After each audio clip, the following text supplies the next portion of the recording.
لو انا جيت قلت لك احمد سوقي ومحمد سوقي هتقول لي ايه؟ هتقول لي افلام سعد الصغير ومحمود الليثي، صح؟ تعال انا بقى اقول لك اللي ما تعرفوش عن عائله السوقي. احمد سوقي ومحمد سوقي ابوهم كان من اشهر الجزارين اللي كانوا في مصر، وكان راجل صاحب عادل امام وسعيد صالح، كانوا دايما يخلصوا تصوير ويجوا يقعدوا عنده. عادل امام كان اياميها بيصور فيلم اسمه حتى لا يطير الدخان، وكان في يوم قاعد معاه وعنده تصوير، فقال له طب ما تيجي معايا التصوير. وكان مخرج الفيلم ده اسمه احمد يحيى، وكان بالمناسبه كان جار برضه محمد السوقي واحمد السوقي. المهم راح معاهم التصوير وراح معاهم محمد السوقي وهو صغير. دخل الاستوديو شاف كل حاجه، ابتدى يعجبه الجو ده من وهو صغير. خرج اليوم ده من الاستوديو وهو في دماغه انه نفسه يرجع للعالم ده تاني، وكمل دراسته. بالمناسبه محمد سوقي اتخرج من جامعه حقوق، واحمد سوقي كان من كليه تجاره.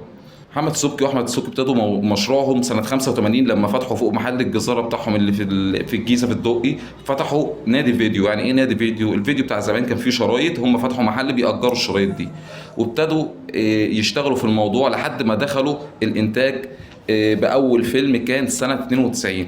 بس اللي ما تعرفوش عنهم ان هم اول ما ابتدوا الانتاج ابتدوا من باكبر النجوم اللي كانت موجوده ساعتها، وهو نور الشريف، وعملوا فيلم اسمه عيون الصقر، كان بطوله نور الشريف ورغده. بعد الفيلم ده نزلوا فيلم تاني سنه 93، وكان للعظيم احمد زكي مستر كاراتيه، وعملوا سنه 93 فيلم سواق الهانم مع احمد زكي. خليك واخد بالك هما بيعملوا ايه، مش مع اي حد.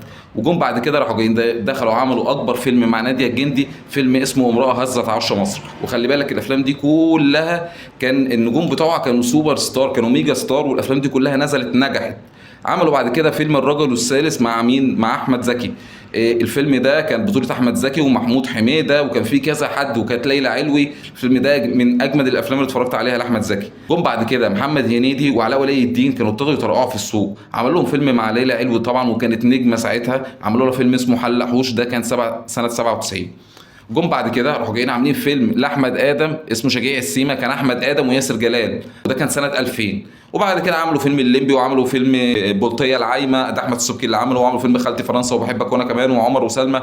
الناس دي عملت افلام والافلام بتاعت محمود الليثي وسعد الصغير هم عارفين كانوا بيعملوا ايه، وده اللي بيعمله احمد السبكي مش محمد. وهو قال بلسانه انا بنزلها في سينمات وسط البلد دي، بتنزل اسبوع العيد كاني عامل فرح شعبي. الراجل قال بنفسه انا مش بعمل افلام. وفي فتره من الاوقات فعلا الصناعه دي كانت وقعت، وهم بس اللي كانوا شغالين وكانوا بيراهنوا بفلوسهم.